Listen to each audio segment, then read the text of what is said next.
Steve Schmidt with The Warning, and I'm thrilled today to be joined by the former U.S. Acting Secretary of Labor and the former California Secretary of Labor, Julie Su. We're going to talk about what's going on in the country and what job was more fun, the California job or the Ooh. D.C. job?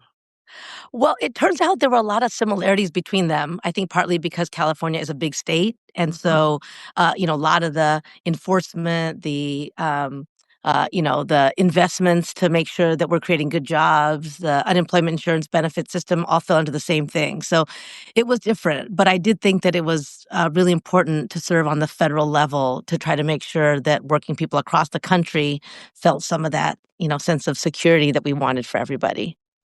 When you look at the economy right now, um, and you are talking to people in your life who are not former government officials, um, who are not economists.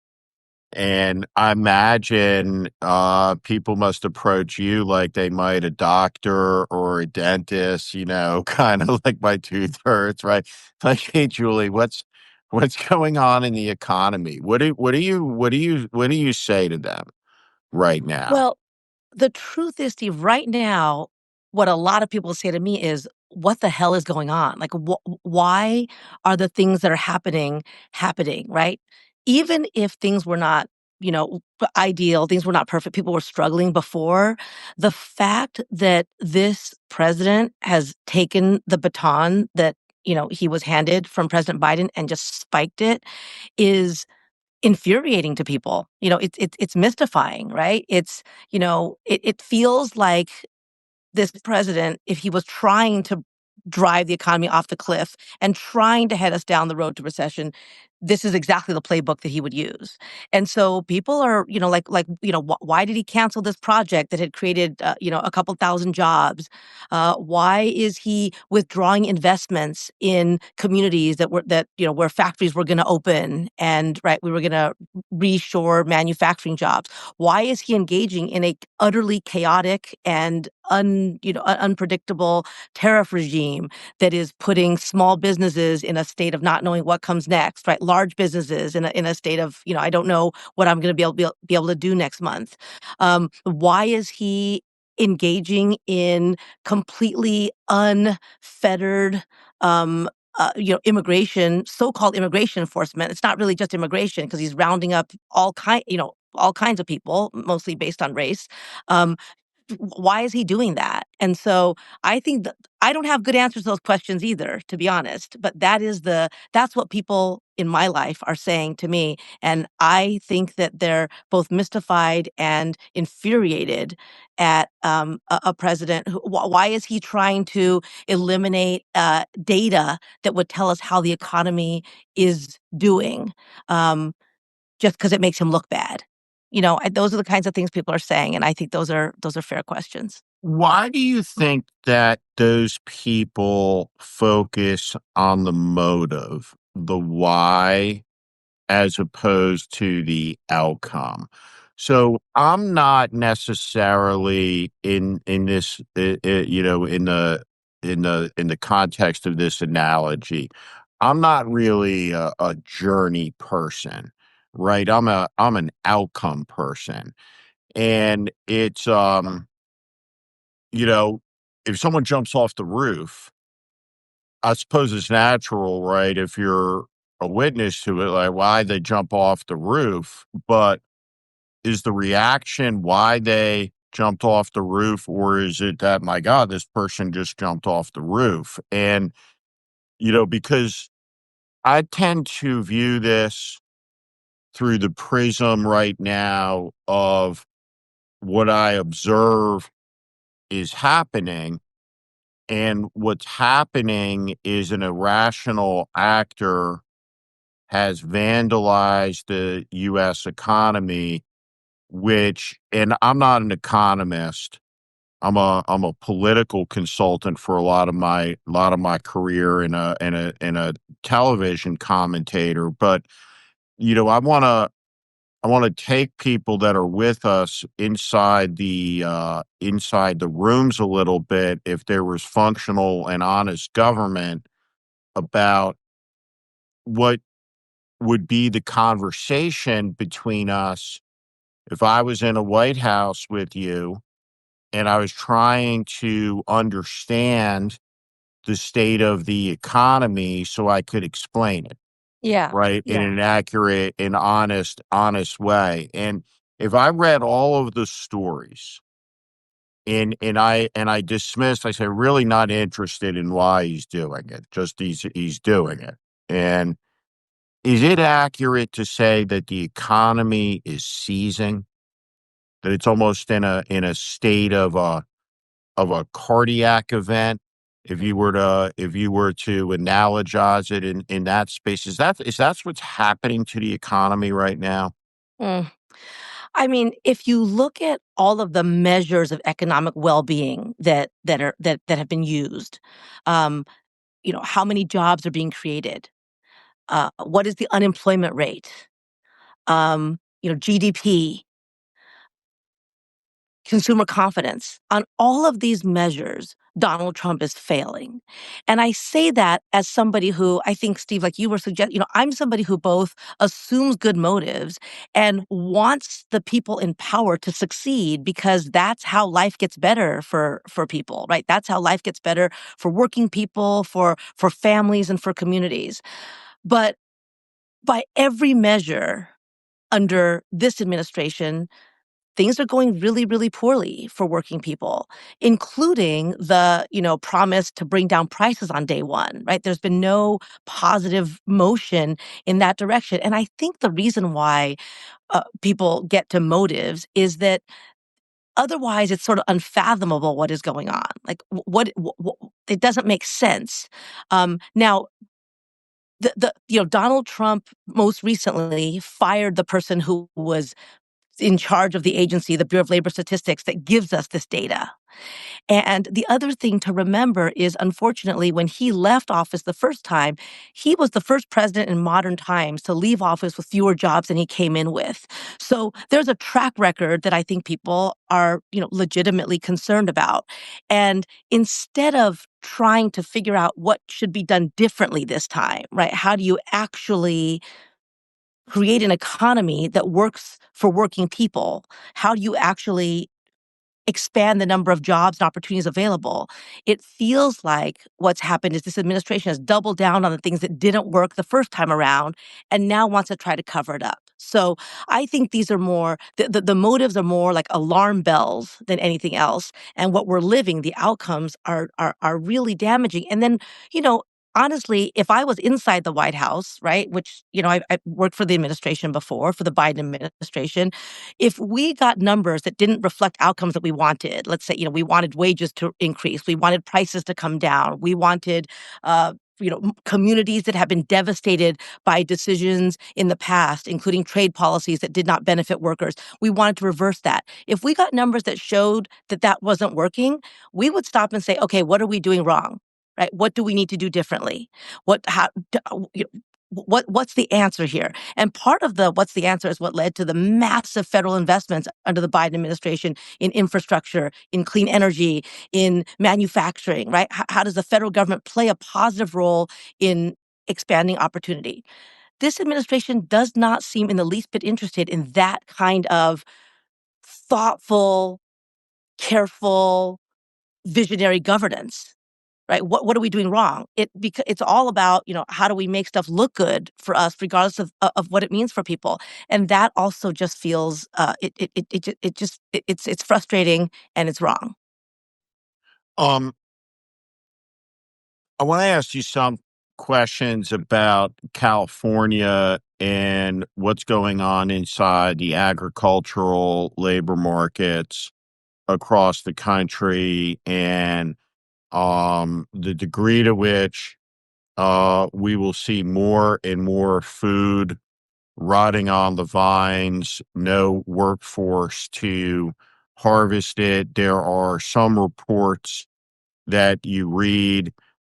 There is a paucity of images that validate those reports. We're talking about the San Joaquin Valley, not uh, of Mars, but of California. So it should be easy for people to evidence it with photographs. But for everyone who's joining us, I'll bore you for a minute or two with a little bit of California geography and history. The Golden Gate is the name of the bridge, but the Golden Gate does not refer to the bridge. It refers to that opening from the Pacific Oceaning into the interior of California that separates Marin and San Francisco from one another, and that opening is the only opening that was penetrable into the interior against hundreds of miles of coastal mountains on either side. And so when people came to California and they sailed into what is now San Francisco Bay, and they sail up into this riverine estuary system that is connected to the Sacramento and American rivers coming out of the Sierra Nevada mountains. What it creates is one of the great breadbaskets, if not the greatest in the world. And so many Americans don't have any comprehension of the immensity of agriculture in the state of California, the importance of California agriculture to the whole of America, and the wealth that the country produces from agriculture being shipped to markets all around the world from American ports. And one of the great advantages of the country is the ability of farmers to be able to get their products to market by one of America's great competitive advantages, which is our river systems that connect to ports on gulfs and can go all over the world. But none of that works if you can't get the strawberry off of the vine, because the workforce has been criminalized and is terrorized and is facing the masked agents and abuse in a facility that I feel absolutely comfortable precisely referring to what it is, which is a concentration camp. But what what is happening in the agricultural market in California? Well, so thank you for that, Steve, because what you're reminding me of is there is a reason why farm owners have been one of the strongest advocates for comprehensive immigration reform for decades now, right? Recognizing that their workforce is vital to sustaining this really important industry, and that it is still people's hands, people's bodies who go out into fields and pick the crops, pick the strawberries, pick the blueberries, pick the, pick the lettuce, pick the nuts, pick the tomatoes, the things that we rely on to feed our families on the kitchen tables. And under this administration, those workers have been completely criminalized. And that is both in relation to these raids where this administration has, on the one hand, tried to say that they're pro-worker, and on the other, used workplaces as the site of enforcement. And in workplaces, the enforcement is indiscriminate, right? They come into workplaces masked, armed, weapons drawn, and terrorize the workers who have shown up to work and are trying to do their work. And in fact, there's a farm worker in California who died during a raid, um, and others who get rounded up. And many of them get released because they shouldn't have been rounded up in the first place. And the Trump administration, I don't know, wants to think that that it's okay, right? That somehow they're justified in this kind of gross abuse of their power to terrorize working people. But the other part about it is they've also weakened rules that protect those workers. So we put in place a rule that would have done things like make sure that when farm workers are transported on the fields, that the transportation is safe. That when farm workers live on employer provided housing, that they're allowed to invite guests in. Simple, sort of basic human things that this administration is also has eliminated. And so I think what's happening now is that working people, including farm workers, are feeling like it's too dangerous to go to work. And many of them are still doing it because that is what they do. Right? I see some of the comments are from people who know it, right? They're from the Central Valley. They know it. So these people come to work because it's important. There's honor in it for them. They have to support their families. This is what they do. And yet they're doing it under daily threats to their livelihoods and their lives. And, at one point, Donald Trump said, well, this is actually, it's like not careful governance. It's like this. I don't know, chaotic, whatever whoever last offended him is who he goes after. He decided, well, maybe it's not so good to go after farm workers, and said that he would put a pause on it. We have not seen that happen, and so it's. I think we'll continue to see the harms of that, not just to those workers, but to an entire industry that has really helped build up our economic strength and put food on our tables. And just from a total perspective of abject indifference, just let's look at the world through the self-interest and selfish eyes of a MAGA chieftain.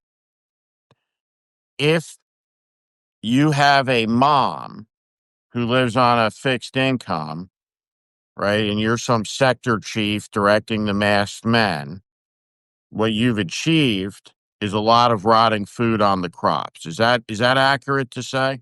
Yeah. Yes. And that will drive prices up and increase food inflation that will hurt working people the most. Yeah. I mean, it's terribly costly to farmers also because, as you're suggesting, right, those crops need to be picked when they need to be picked, right? This is not a, we can wait 2 to 3 weeks until Donald Trump figures out whether his enforcement regime is hurting or helping. These things have to happen when crops are ripe, and the fact that they cannot, or the fact that the lack of predictability of ability to maintain a workforce to do the work, again, it is incredibly irresponsible for an administration to do this. And I mean, the other issue I think, Steve, is that when the government comes for workers and makes the work site a dangerous place, it's harmful not just to those particular workers who are targeted, but it does create this sense of, workers are no longer safe going to work. And that's bad, not just for the agriculture industry, but for so many industries that have long relied on immigrant workers to get the job done. I want to talk about two aspects of immigration. The second of the two things I want to talk about is the use of labor from private prisons leased to some corporate interest. And I want to explore that space. But before we get there, I want to talk about illegal immigration. And this is an issue that, as someone who's been involved in politics and in campaign politics, that I've been involved in for a long time. And I always worked for people that had a consistent position.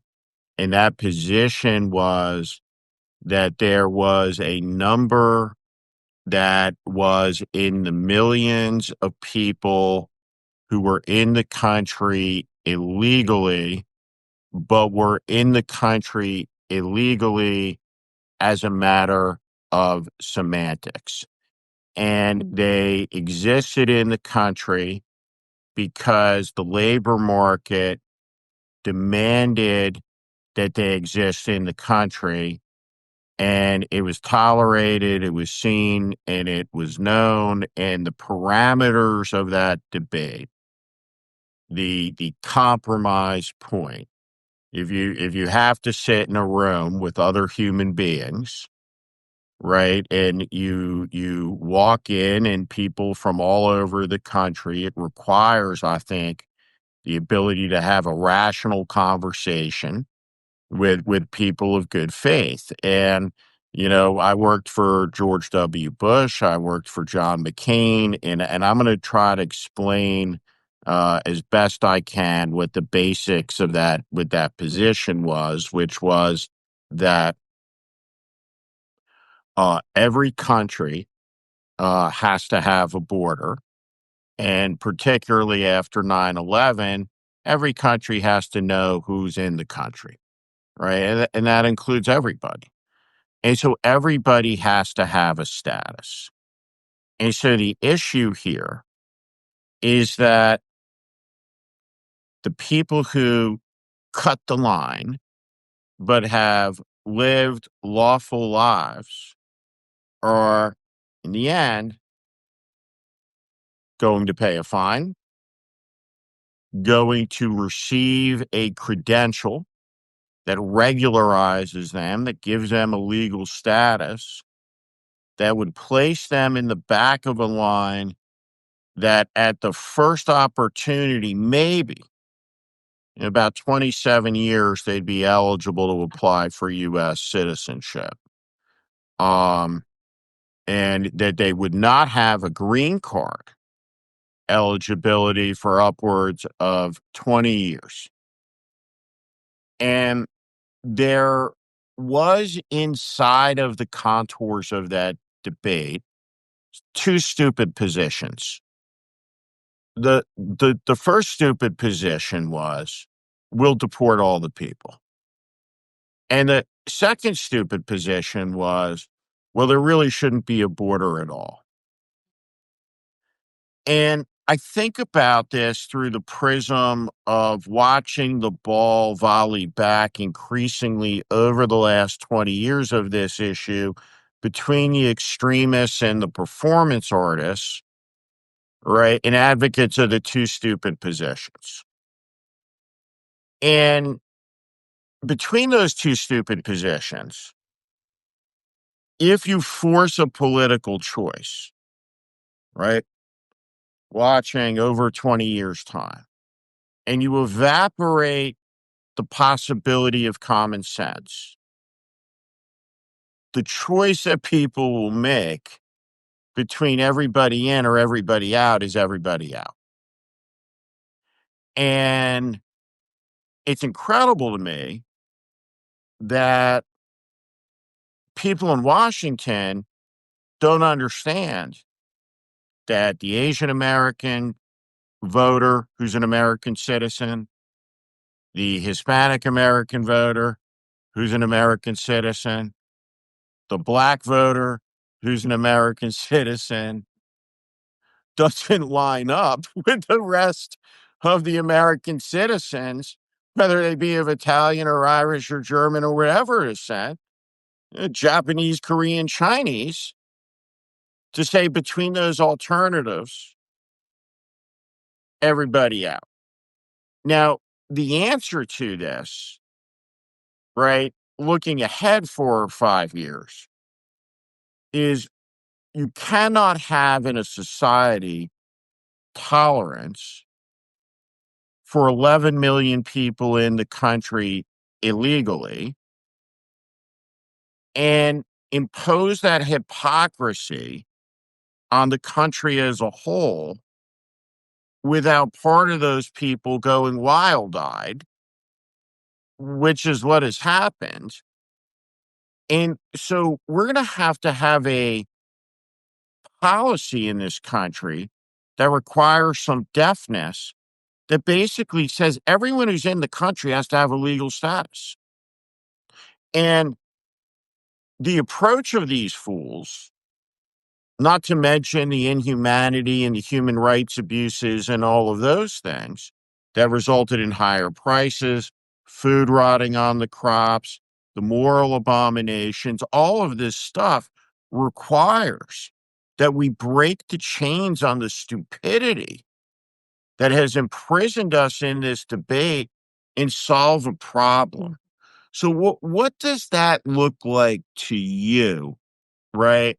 5 years from now, when the fever is broken, these people are disgraced, they're voted out of office, there's investigations into the criminal conduct of the kidnappings, the ICE officers, congressional hearings, likely indictments from the International Criminal Court, decisions that will have to be made, including the right of the next president to make them by executive order that transfer custody of an indicted American to the International Criminal Court for abuses of citizens of other nations, should they be indicted by the Hague or in other countries, right? Well, that's going on. How do we bring this to an end that says, listen, all right. We need a labor force that will go out there and pick the crops. And I don't think the college educated millennials are going to be into the gig, despite the mass unemployment about to come from the AI technology that we're at the very edge of now seeing the great disruption for. Yeah. Right. Well, so Steve, and until that happens, what you're saying, a few years down the line, when people take a clear-eyed look at just how illegal this current administration is in terms of its, enforcement regime. Until that happens, people are suffering, right? People are being ripped apart from their families. Children are being deported, or being told they're going to be deported with no representation in the dead of night. And people are also being arrested following the law, right? They're being arrested when they go to the immigration and customs to report in like they're supposed to. So none of this is about law enforcement. It's really about what you're saying, kind of maintaining a political football for someone's political um, perceived advantage. And if you recall, right, Steve, before the election, at some point there was an immigration deal. I'm channeling your frustration too about why is this something that hasn't been solved? It's not because it's impossible. It's because it's been made political by people who see the immigration issue as as something that benefits them politically. So Donald Trump, before the election, made a phone call to the Speaker of the House to say, "Do not agree to this deal that has already been negotiated by Republicans and Democrats, because the immigration issue will help win an election." And it turns out that was something that Donald Trump was right about, right? His let's vilify entire communities of people in order to rile up a base so that they're not paying attention to the fact that he has no plan or strategy to actually govern and make lives better. He was right about that. And so that's the situation we find ourselves in now. And again, the truth is that one reason why people in desperate straits have continued to cross continents and oceans to come to the United States was this chance at a better life, was this chance at a job. And that has been true for a very, very long time in this country. And what's also true is that employers are hiring those workers. And I think one thing that we should say explicitly, right, is that if you believe in the Donald Trump regime, which is that those workers are the ones who should be rounded up, criminalized, and made the scapegoat, then you're also exacerbating any hope you have of of protecting workers as workers, meaning that you make workers vulnerable, you make them more open, but to any kind of exploitation, right? If you have a bad employer who hired them because they recognize that it's easier to exploit them, now that's easier. And essentially you take the floor out from under working people, because now you have an entire basically underclass that's allowed to work under terrible conditions, because the Trump administration has said all right, like all holds barred, whatever you want to do to them, you're going to do them, because that's what we're doing anyway. So they're going to keep on working, but working further underground. And for other workers, that's also bad, right? Because when you create an underclass that can be underpaid and exploited, that has no health and safety protections and other things, that decreases the ability of all workers to protect themselves and their rights. So this is a fundamentally, anti-immigrant, um, the anti-immigrant mentality or platform of this administration is also really deeply anti-worker. All right. So let's put a pin in that, right? Because I think that that's an important thing for everybody to grasp, that as an outcome of of what the secretary just said, there will be a cohort of human beings, none of whom will be ethnically European or Caucasian, who will live in a state of indentured servitude and invisibility, where they are unable to address with any agency abuses against them. That Mhm, is what we are saying. That mm, there is a cohort of human beings who will find themselves in a position where they effectively are made voiceless, invisible, and yoked to the plow,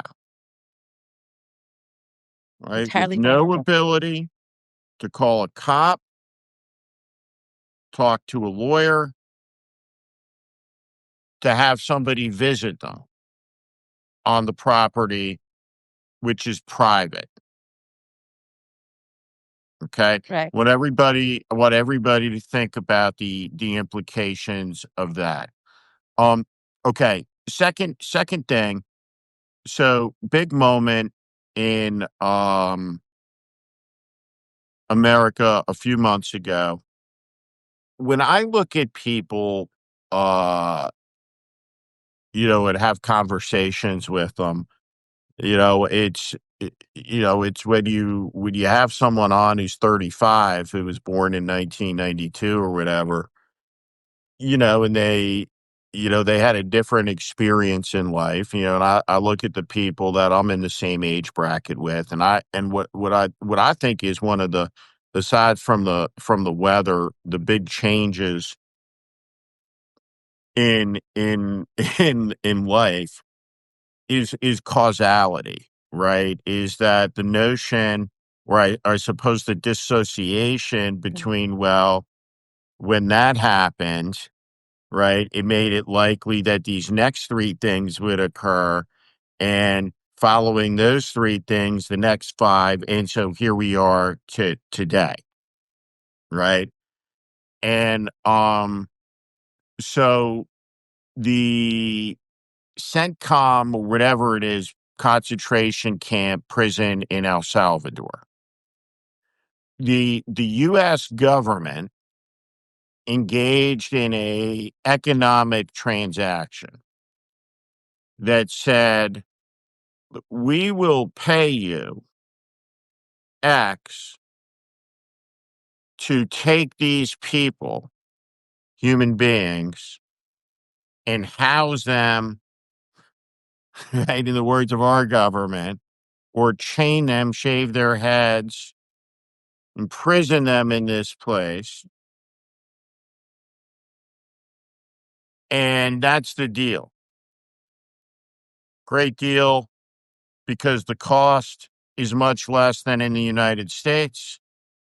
And El Salvador says, what a great business this is for the dictator. And so mm, we sell the human beings to El Salvador where they're put in the concentration camp. Is that how you understand the policy? Any rhetoric that's objectionable? Any extremist? Have I exaggerated that at all? Nope, that's exactly what it was, and there's a specific example, right, of a Kilmar Abrego Garcia who kind Right. of brings together the themes we've been talking about today, which is that, in addition to everything you said, which is what happened to him, um, union members and union leaders came out to call for his return because they recognize that when you create a criminalized underclass of workers who have no rights whatsoever, it tears away hard-won rights for native-born, Caucasian, right, union workers too. Because, Well, yeah, go ahead. this is a fork in the road here, right? And so we have to appreciate something, right? I think everybody who's on who will watch later, right? So everything we're talking about so far, we've been on for a while now, and we've not said the word Democratic Party or leader, and it's not necessary because we're having an American conversation, right? That no matter where you sit, right, on a range of policy issues, right, there is nobody, in my view, who should be in disagreement, right, with anything we said, right? So we have the first black leader of the House Democrats, and when Democrats like Chris Van Hollen go to El Salvador and demand to see their constituent who has U.S. citizen children, um, the man who has been sent there as part of an economic transaction, And sold remember, to sold to El Salvador, sent there erroneously. Remember, the li- administration admitted that part too, but right? keep going. Leader Jeffries says, "Don't talk about that."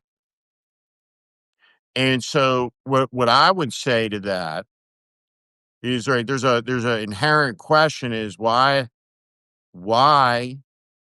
did the Union Army fight Lee at Gettysburg? And the answer to that question is because Robert E. Lee invaded Pennsylvania, and that's where the Confederate Army was. And so, if the government sells a human being to El Salvador, the position of the Democratic leader in the Congress can't be, we shouldn't talk about it because Mike Polster says there's better issues for us. Do you agree with that? I definitely agree that there is a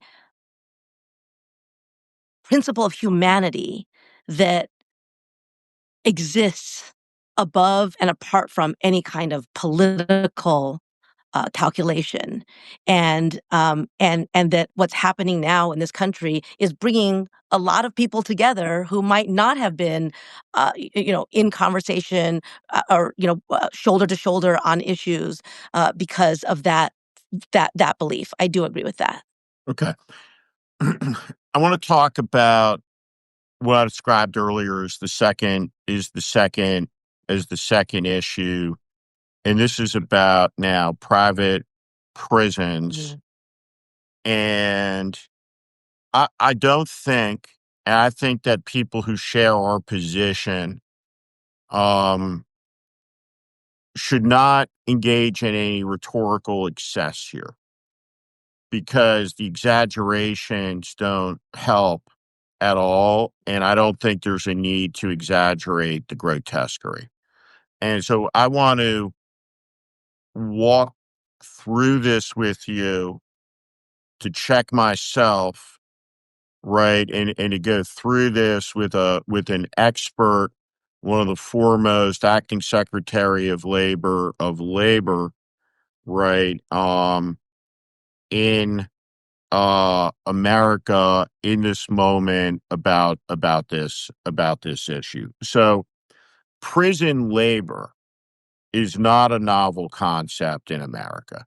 So in Mississippi and Alabama, chain gangs, prison labor would be rented, leased out. So none of this is novel. There was a tradition in a lot of southern governors' mansions that you had convicts working in the governor's mansion as part of the domestic staff. And so we know that about history. We know that that practice doesn't exist anymore, but now we see the rise of a multi-billion-dollar industry, and these companies, many of them are publicly traded. Some of them are owned by private equity, and there's no small number of states where the teachers' pension funds Mm, and the retirement pension funds, CalSTRS, CalPERS, perhaps, are invested in funds that have an economic interest in these private prisons. And so I think as a matter of policy, there should be no government ownership of businesses that are involved in the trading and ownership at some level of people. And we're going to get into that. And there should not be the existence of a private prison. They're rife for abuse. This is a cost. If you wish to build a prison that society must pay for and that the taxpayer must fund, and they must comport with human rights and human values. So what we know right now is we have masked agents, no badges, snatching people, kidnapping them off the streets, disappearing them. Mika Brzezinski used the word disappear when confronting Tom Homan in a precise and effective interview. And disappear is the right word. It's the precise word, disappearing these people. And they wind up, some of them in El Salvador, some of them in Uganda, and some of them wind up in these private prison detention facilities. We know that there are reports of people drinking out of toilets, that people are sleeping on concrete floors, and all manner of abuses.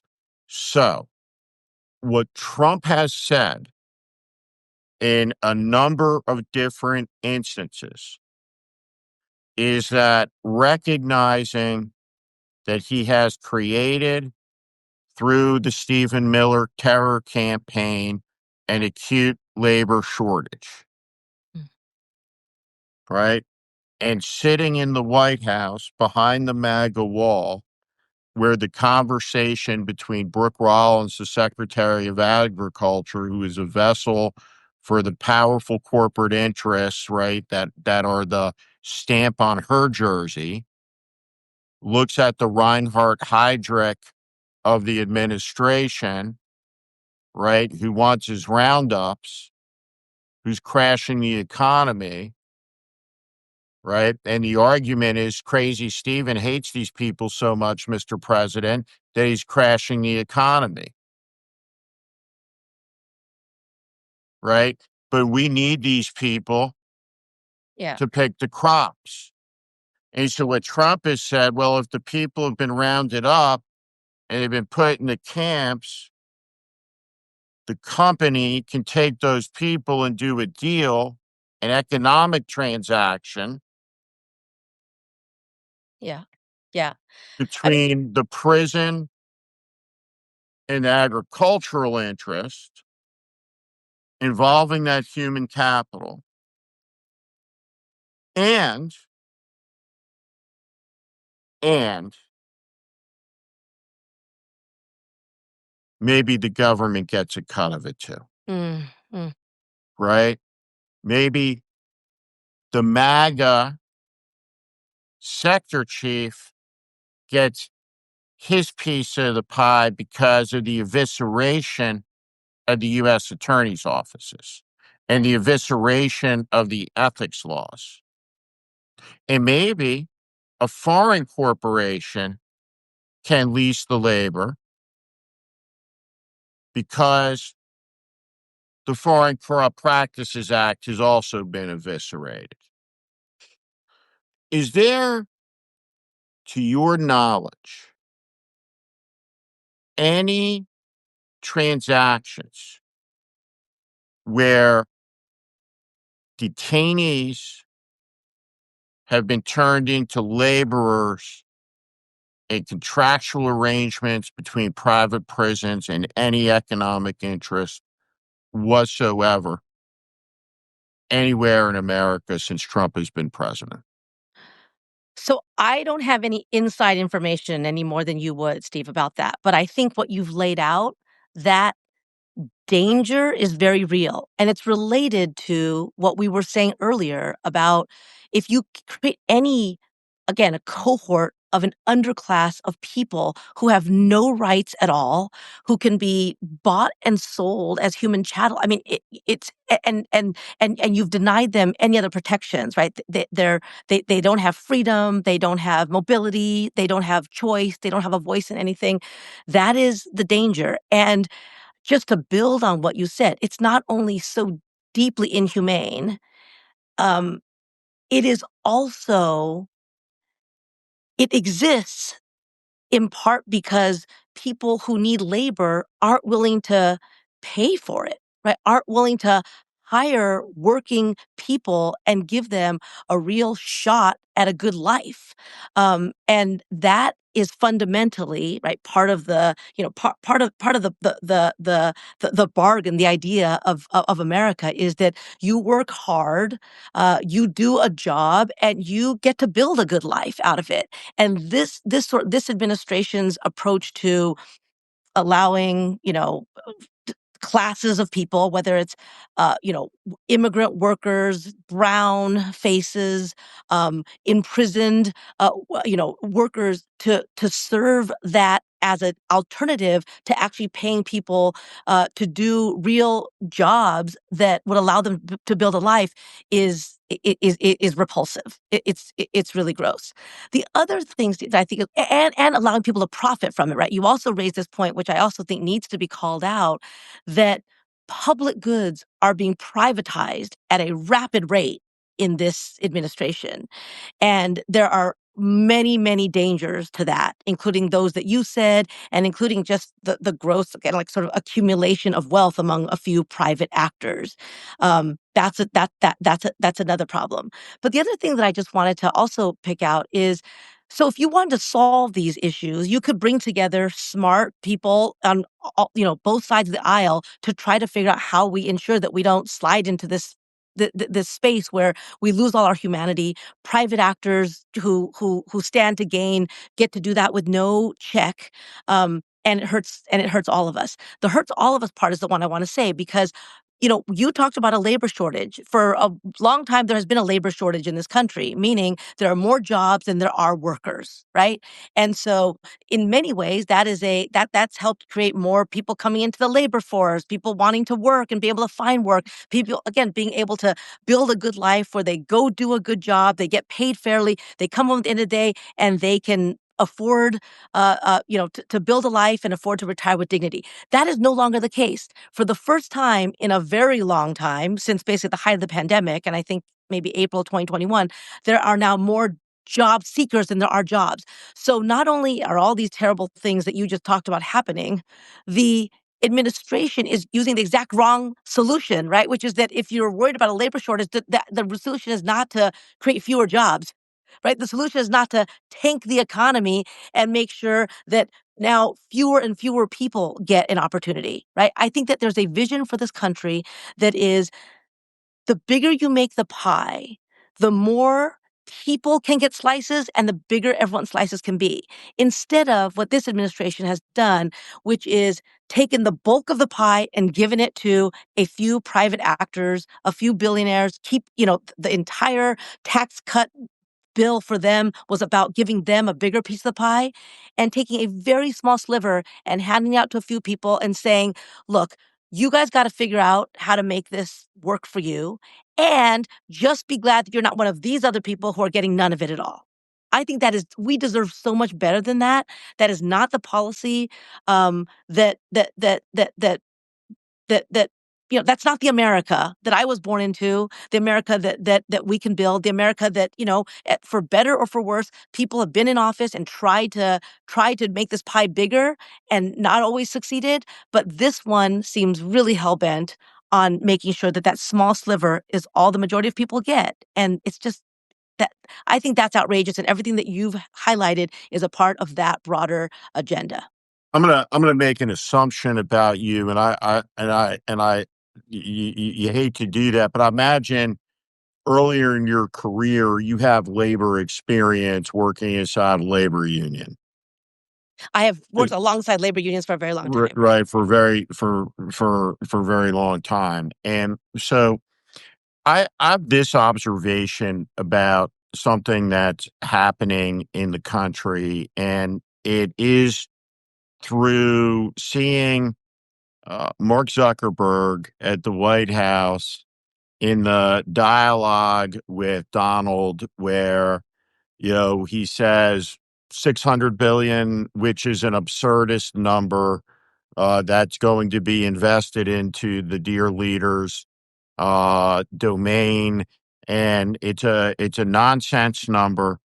It was publicly recorded, and so when you think about labor and management, um, over my career, I have represented a private sector labor union or two, but overwhelmingly, I have represented management in labor negotiations, right? From the management side of the studios and many years ago, the writer's strike, not the last one. Mm. But if you are on the management side, right, and you are representing GM against the UAW, right, your fiduciary responsibility is to the shareholder, and the labor union's fiduciary responsibility is to the member of the labor union. And there's inherent jointness and conflicts because a lot of the members of the labor union are shareholders in the company, and vice versa. But the most common piece of advice that I would give CEOs as they would get ready to be in a labor dispute was that, well, listen, you know I think the most important thing to understand is that if you're going to cave, and you will cave early. It's a lot less painful, right? And but as you sit there, who's representing who. In a world where it's the government that drives the decisions of a company, not the shareholder interest, but the ego of one man, how does a labor representative sit across from a management representative against a corporation in America when it seems the shareholder is no longer in charge of the destiny of a corporation?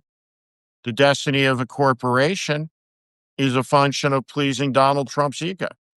So how does somebody who has the fiduciary for the labor union member think about that?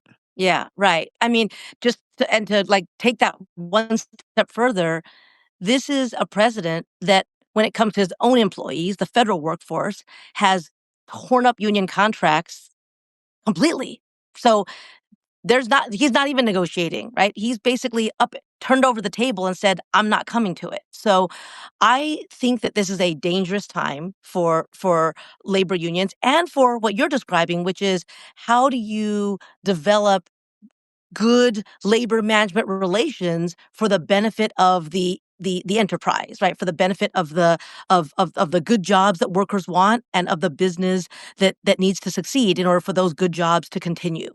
I think this is like a wild, wild west, given this administration's complete disregard for union rights in a way that we have not seen in really ever. I don't think there's ever been a moment where a president of the United States ripped up the contracts of over 400,000 people in a single day.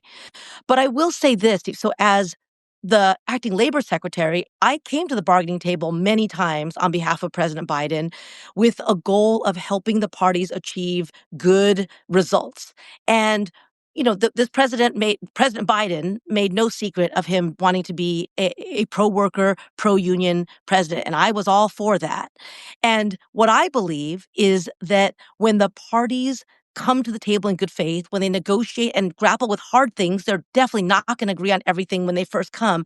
But when they recognize that there is a goal beyond just shareholder returns that is good for everybody, that you can have really, really good outcomes that provide for record improvements in the lives of workers and help to sustain the long-term well-being of a company and of an industry. And we saw that, when I was in office, we had auto workers, as you mentioned, to airline flight attendants, to healthcare workers and hospitality workers, to delivery drivers. I mean, in multiple industries where machinists, right, who build planes, manufacturers who build buses really do well. And I think that that is fundamentally a vision of the economy that is so important that there's enough in this country to go around. There's enough for working people to also get some, not just, we talk about, oh, make sure that, they get the minimum.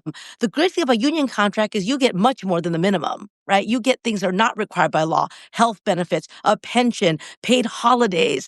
There's things that working people, we would hope, right? We want for our own lives, that I want to see for everybody who works in this country, that happens when there's a union contract. And I got to participate in getting some of those. I'm really proud of that. And it's really hard to see a lot of that foundation being ripped away in an administration that professes to be pro-worker, professes to be on the side of unions, and at every single turn is doing things, Yeah. yeah, that's right, to, to crush unions and to make it harder for working people just to get by. um, Upton Sinclair defined fascism as capitalism plus murder.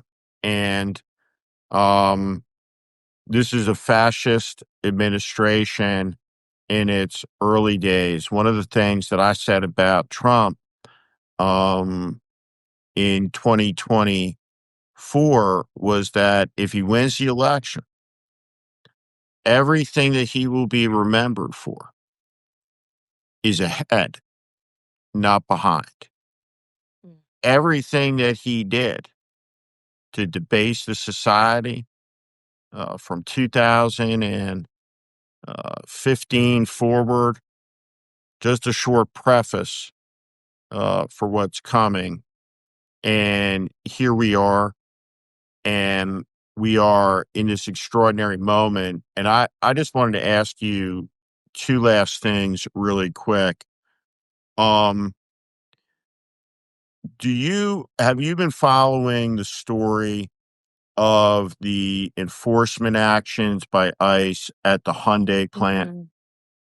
Yeah, I'm reading about it just like you are, but yeah, I've read about it. So, so what would happen inside the White House between various government agencies, Secretary of Labor, Secretary of Commerce, Secretary of State, when, if I understand that story, the government almost certainly would have been everyone who's working there has some pre-approval status to be working there until some arbitrary decision is made that revoked and we send in the mass guys. But inside government, Mm. the role of Hyundai in the power of Hyundai in South Korean society. What what is going on like behind the scenes as they all are Yeah. fighting with each other? And one of the most important things for everyone to understand is all these people, Vance and Rubio and Hegseth, they all hate each other. None of these people are friends, right? Morton Bormann and Goebbels and Heydrich and Himmler, they all hated each other, right? Yes, they were Nazis. Yes, they were on the same team, right? Some of them wanted to die with the Fuhrer. Some of them poisoned their children to die with the Fuhrer. Some of them, like Bormann, tried to escape, like Himmler tried to escape. Um, but they all hated each other. And in any autocratic system, right, the only way to advance is to knife the person in front of you to get closer to your leader, right? So that's the culture, right? These people hate each other's guts. So inside the government, when this goes down, right, and they got to go explain it to Trump. Just take us inside the dynamic of what would have gone down when the president of South Korea was like, the ICE just attacked the Hyundai plant. So let me be very clear, Steve. I can't imagine what goes down in this particular White House. And so let me take one step back to say this. So on Hyundai and on the companies that are now opening facilities and investing and bringing billions of dollars to the United States, that is all happening because President Biden had an Investing in America agenda. I don't say that to be political about it. I say that because that is a fact, that the amount of investments that were being made and the interactions that we had with companies to help build our manufacturing base was a very, very high priority. And the fact that, Donald Trump is now taking a lot of those investments and putting his name on them, right, is, I mean, again, in normal times, we would want the president to succeed. And if he had just kept the baton and kept on going with those investments, I think we'd be in a Well, very let different me place let me right now. jump in here because this is an important point to say, and I just think it's and I just want to assert it for history for the satisfaction of saying this. The investments that you speak of are real, and the investments that Trump speaks of, as in the conversation with Mark Zuckerberg, are figments of his imagination. Right, he could be talking about crackers or cookies or animal crackers or whatever, right? But none of that is real, right? Whether he calls it 600 billion or 200 billion or 300 billion, Qatar's given us 1 trillion and the Saudis 500 billion and the left-handed green guy is giving us this and that and that. It's all nonsense. It's nonsense. Right. Right? So, right, Right. Right. this is So, this is this is this is this is like I just want to say as we talk about this and as we go forward, it's nonsense. right. Right. So there's real, right? There's real investments and there's nonsense. There's real policies to help workers and there's nonsense. There's real things to help grow the economy and there's nonsense. But on your other question about how would this have worked, the things that need to be done in this country to actually make life better for people who are struggling are massive. They're big challenges. And working together as a team was really important for that, which is what you would hope would happen, right? In any administration, you will know about ones that you were familiar with. And so the secretaries of labor, transportation, energy, agriculture, like all commerce, we're all a team to try to achieve the outcomes of building a stronger economy, building a country that works for all Americans.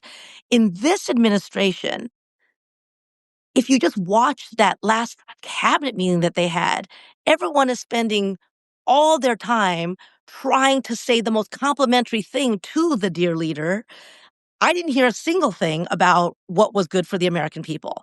And so I imagine, again, I don't know, I don't have any insight into what happened at the Hyundai facility than what I'm reading about it too. But I will say that there is now obviously a big problem of an enforcement action that was taken, again, like so many others, right? Sweeping into a workplace where people are actually working armed, masked, and rounding people up without a care in the world about whether they've done anything to warrant it. Without any particular, like maybe this person should be rounded up, but these people should not. Nothing like that. There's no plan, no strategy. It's just a sheer display of gross power, and they take them in. Now they've done that to a company that was willing to make investments, who now feels like, is the US actually a place I want to make investments? To one of No. our partners, right, right. No, with no notice, just pure disruption. A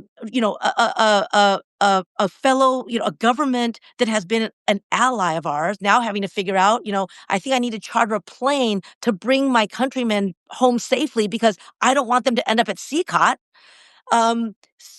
There's all these things about this that are so deeply problematic and without any kind of, I think, coordination or notice, because on the one hand, the administration's touting these investments. On the other hand, they are pushing them, out as fast as they can. And I just think this is, again, another example of the pure incompetence and uh, I don't know, it's too many, but you use fascism, so I'm going to use it, right?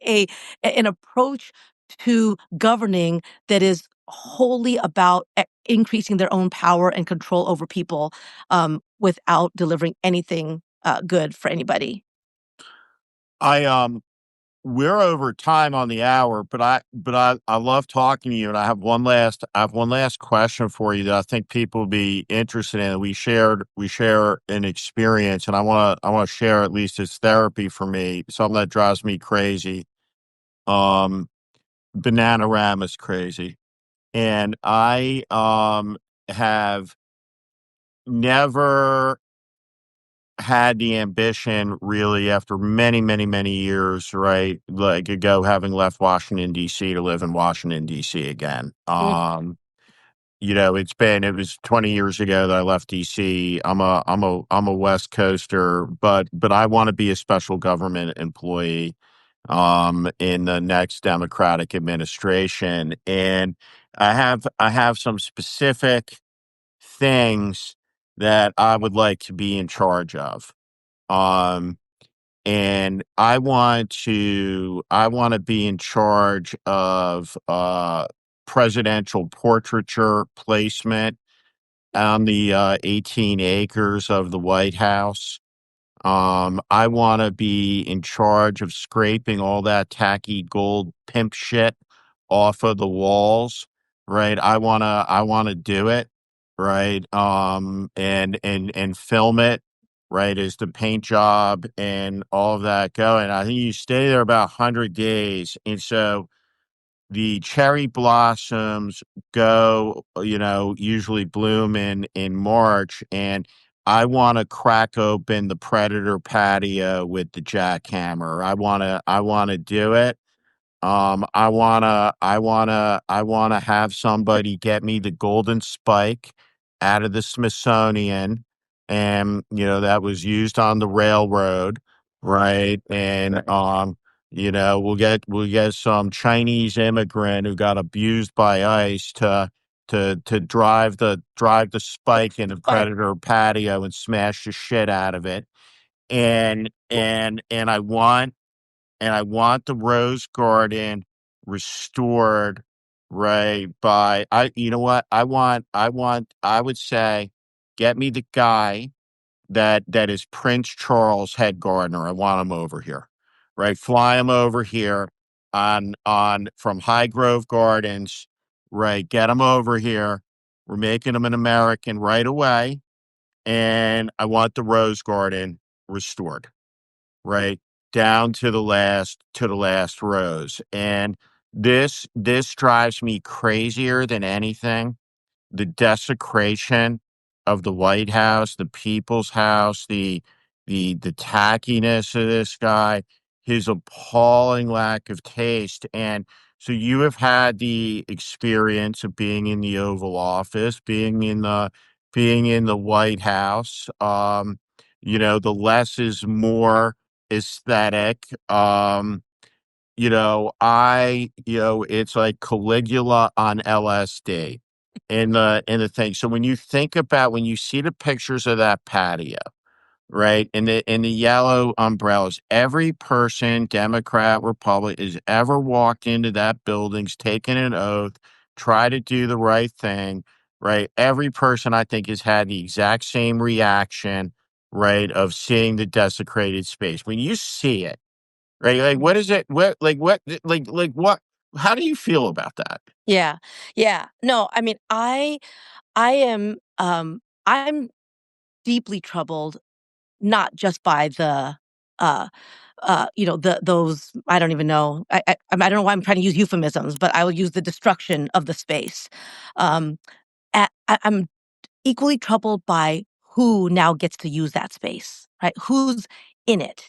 And the night before the last jobs report came out that confirmed that what Donald Trump is doing to the economy is devastating to working people. It's devastating to communities. By every measure, things are going off a cliff. Um, the night before that, he invited in that conversation that you heard, Mark Zuckerberg, um, Jeff Bezos, the CEOs of companies that are now being sent a clear message that you have no accountability to anybody but what can bring you the most profit. And I'm going to back that up. Donald Trump, will back that up with policy, with tax breaks, with taking the reins off of any kind of enforcement, with getting rid of any agencies that would fight the kind of corporate monopolies that are so bad for everyday people. And I'm going to invite you in to the White House so you get free reign. That's the message that's being sent to them and to the American people. And it is it's horrifying, and it is deeply un-American. And I'm just going to tell you, I'll head back east with you to DC to help restore museums, to make sure that they have the full story about America, to reclaim our open spaces, that they're not being, policed in a way that is just about, terrorizing everyday Americans. I sign me up for that job. I will join you. It is an incredible, incredible moment in these United States. That is for sure. That is for sure. Um, I do think, and let me leave it on a positive note here. We will make it through. But let me ask you one last question. I love talking to you on this thing. And if you were if you went into a coma on February 1st and you woke and you woke up today, and I had to go in and brief you, right? You know, about like everything that went on, right? I'd be like, well, I could do it, I could do it chronologically, right? Or we could get right into the essence of it. But like I would Qatar, which was just attacked by Israel, because that's where Hamas is, right? Or the people that gave him the plane. They gave Trump a giant 747. And I think that's what I would tell you first. I would be like, I'd be like, the Qataris gifted Trump his very own flying Qatari palace. And by the way, Israel's attacked Qatar because that's where Hamas is now. Poland just shot down a bunch of Russian drones, Right. and the Venezuelan F-16s are flying over growing invasion fleet in the Southern Caribbean. Um, and Steve Right. Witkoff gave a very touching address at the last Dear Leader cabinet meeting demanding Trump get the Nobel Prize. That's where I'd start. Yeah. Right. But like Yeah. when you think about like the craziness of that, right? That um the Israelis are attacking Qatar, who gave Trump the plane. How do you think and sift through the waterfall of craziness and maintain optimism? Yeah. Yeah. It's a good question, and I'm gonna say that some days it's hard. Sometimes it's hard. I love that we can have this conversation and laugh about some of it because it's absurd, right? Like I would, think that if I woke up from that coma and you told me that, I would say, and how many wars has he claimed to have stopped, right? Like, we know who he is, right? We know who Donald 56 Trump or is. 57, 17 or 18 or 19. Stopped all the wars. Exactly. Stopped Exactly, all the right? wars. Yeah. We know who he is. I think one of the things that is most despicable is the number of people who have jumped on board to help him, lie, cheat, steal his way to his goals. The number of people who've helped him to cover up and right, like I mean, to enable him. And I find that to be one of the things that troubles me the most. Um, but I also think that he did not expect the force of the pushback that he's been getting from all over. He didn't. I think he overestimates himself on the regular and underestimates anybody who disagrees with or would resist what he does, and that gives me hope. And we've seen it in big ways, right? Court victories, although I do believe those are temporary given what the Supreme Court has been doing and saying to also enable him.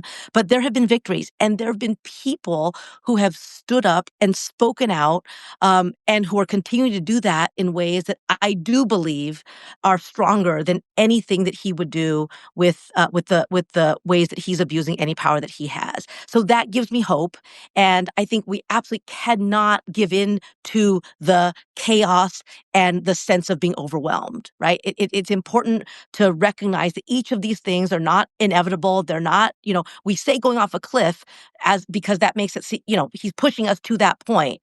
But there's many, many ways to stop it before we get there. And I think all of us has power to do that. Speaking up about it matters. Coming together matters. I believe that marching in the street matters. I believe that, showing that we are not going to go quietly, that he is not all powerful is really, really important. And there's things that everybody can do about that. And it gives me great hope to watch people. Let's talk about the federal employees for a moment, right? People I worked with, people I was privileged to lead in an agency that was working really hard to deliver on its mission.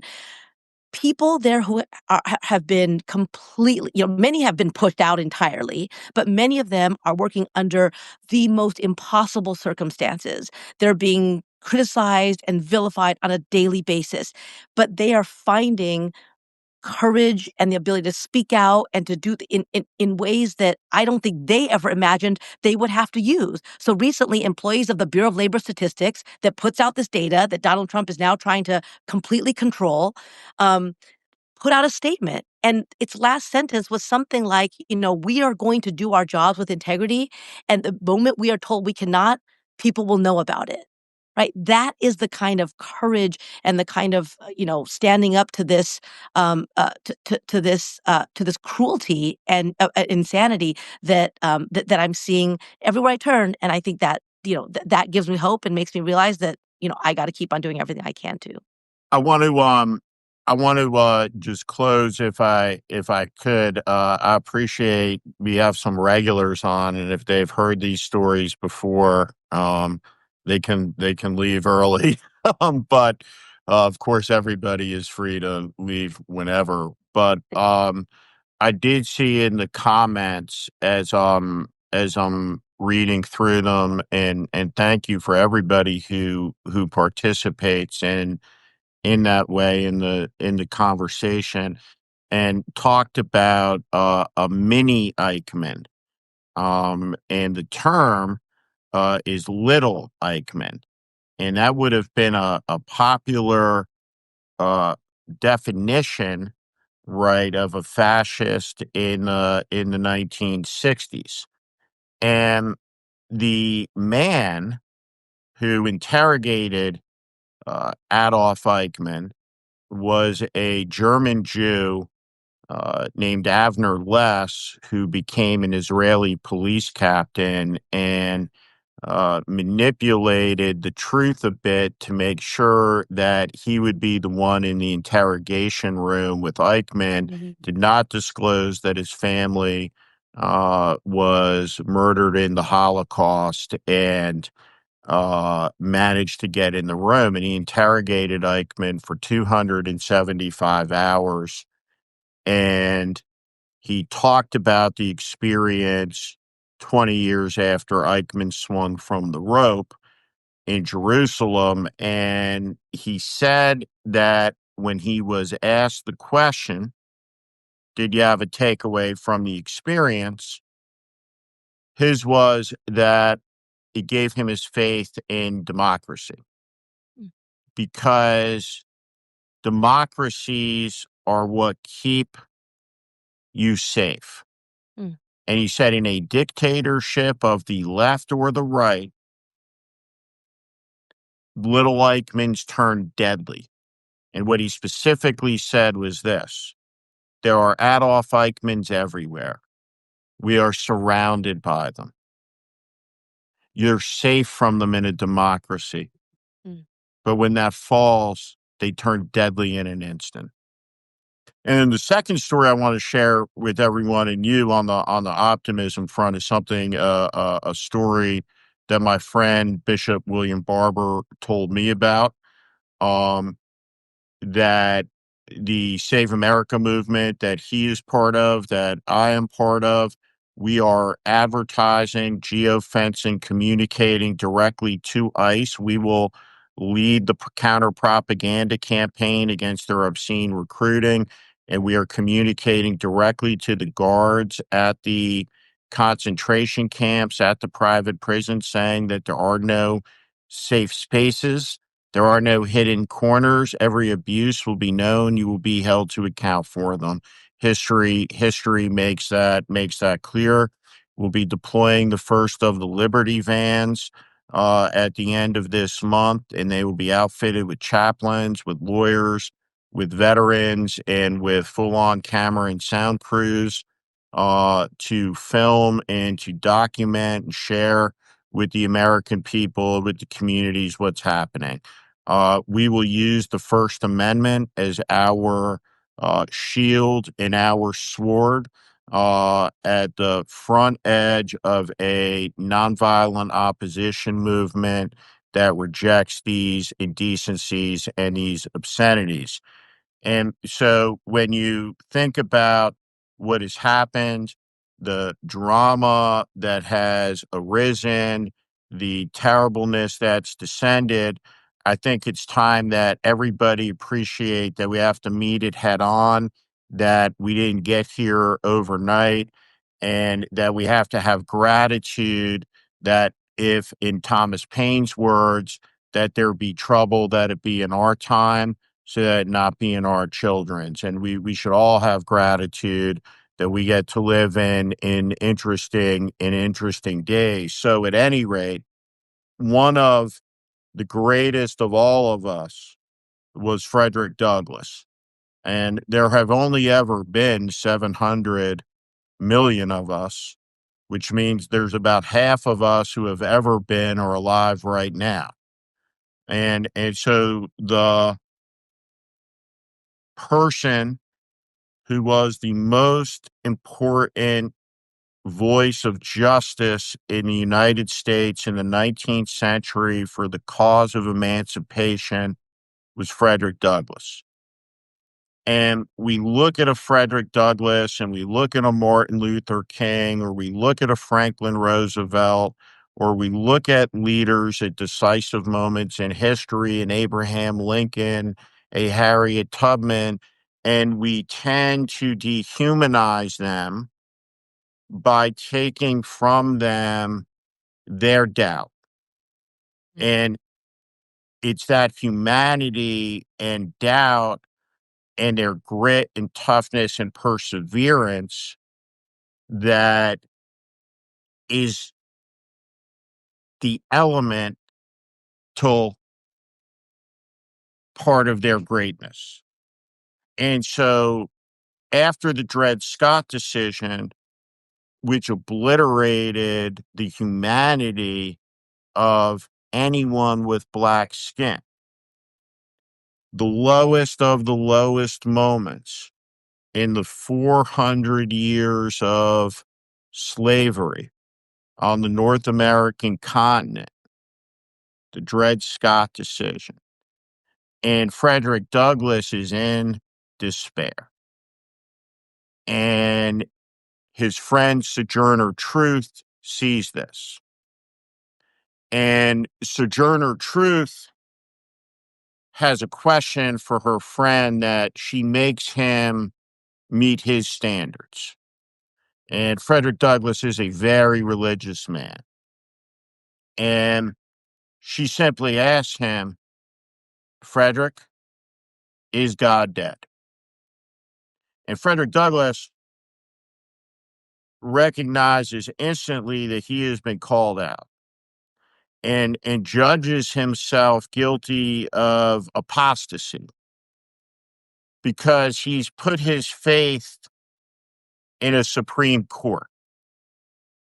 He's put his faith in an institution of men that can be corrupted. And he prepares an address. He doesn't have Substack. He doesn't have Twitter. So he immediately sets about preparing to go out and to speak on this. And in the first part of Frederick Douglass's speech, he condemns the evil of the Dred Scott decision. And we must condemn the evil of the Kavanaugh opinion that establishes a society where the immigrant or the American with brown skin or the traveler in a free country is demanded, papers, please. We must condemn that. And Frederick Douglass condemned the Dred Scott decision. But then he said, but what if, in a way that we can't see, we can't comprehend, that decision is a chain, a link, in a necessitous chain of events that is being authored as we speak beyond our ability to see beyond the horizon, that will bring about the end and the fall of this whole rotten institution in its entirety.